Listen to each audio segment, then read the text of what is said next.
Let me be honest with you about something that is happening in workplaces across America that nobody wants to say out loud. Men are avoiding women at work. It's not because they hate women. It's not because they think women do not belong in professional spaces, but because the environment created by MeToo has made normal professional interaction feel like a liability that a growing number of men have decided is not worth taking on. And the data backs this up. A study published in the journal Organizational Dynamics found that 27% of men now avoid one-on-one meetings with female colleagues. 21% said they would be reluctant to hire women for roles requiring close interaction. 19% said they would be reluctant to hire an attractive woman specifically. And when they compared the 2019 numbers to 2018, things had gotten worse, not better. The trend was moving in one direction, and it was not the one anyone intended. I have seen this play out personally. A close friend of mine went through something that changed how I think about all of this. He was accused. The accusation was investigated. It was found to be without basis. His name was eventually cleared, but his career was never the same. The damage that happened in the window between the accusation and the resolution was irreversible. His reputation in that industry was marked permanently by something that was proven not to have happened. He eventually found a new position, but he operates completely differently now. No closed-door meetings, no one-on-one interactions with female colleagues unless a third party is present or the conversation is documented. He does not offer help that could be misconstrued. He keeps every professional interaction as public and as brief as possible. And honestly, I understand why. Watching what happened to him changed how I think about my own exposure too. Here's the thing that the mainstream conversation about Me Too consistently gets wrong. Most men know what sexual harassment is. The Organizational Dynamics study looked at this specifically.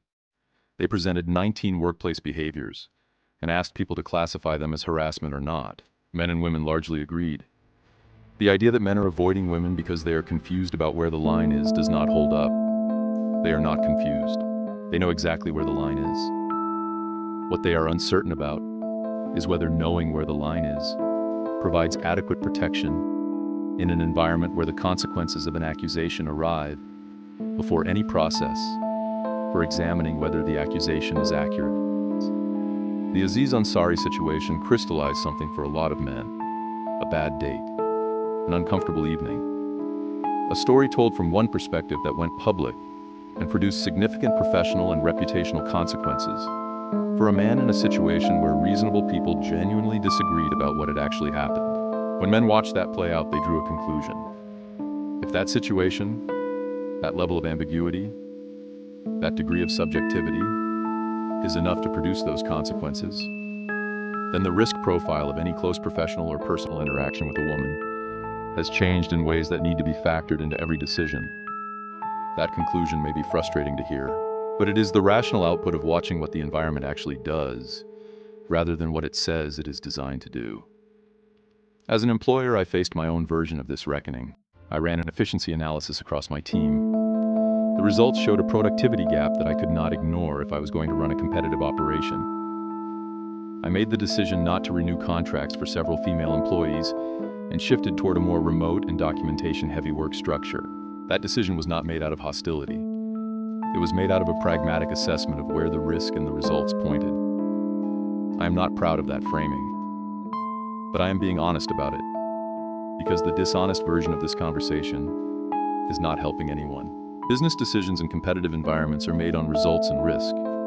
When the cultural and legal environment attaches specific liability to certain kinds of professional interaction and certain categories of hire, businesses respond to those incentives whether anyone publicly acknowledges it or not.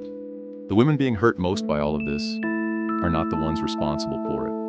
The woman who is talented, professional, and serious about her career is now walking into environments where the informal access, the mentorship, the sponsorship, the casual corridor conversations that turn into opportunities are less available to her than they are to her male peers, not because of her performance, because of a risk calculation that men in her organization are making before she ever walks through the door. She did not create that environment. She is absorbing its consequences. And the conversation that is supposed to be protecting her is producing outcomes that are working against her in ways that are real, measurable, and consistently under-acknowledged. The practical reality for men in professional environments right now is straightforward, even if it is uncomfortable to say. Protect yourself. Not because you intend anything wrong, but because intention is not the only thing that determines outcome in the current environment. Keep professional interactions documented where possible. Avoid situations where your account of what happened would be the only account.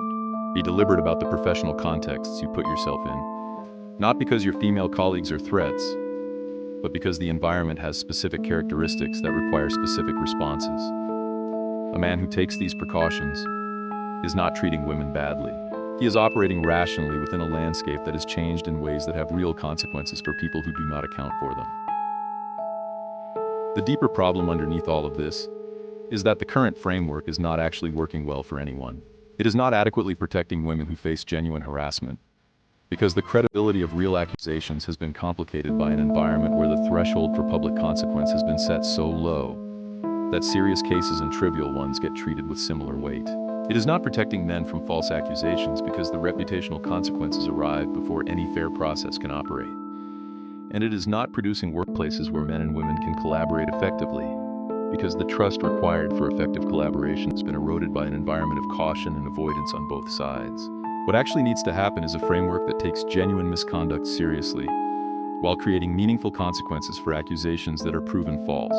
A system that protects everyone fairly, rather than one that tilts so far in one direction that it produces a different set of injustices, while claiming to have solved the original ones. That is not an argument against accountability. It is an argument for accountability that actually works. The current version is not working. The data makes that clear. And pretending otherwise because the alternative narrative is more comfortable is not helping the women the movement was built to protect. That is all for today on Circle of Kings. Do not forget to smash the like and subscribe buttons and click the notification bell, so you are first to know when the next video drops. See you next time.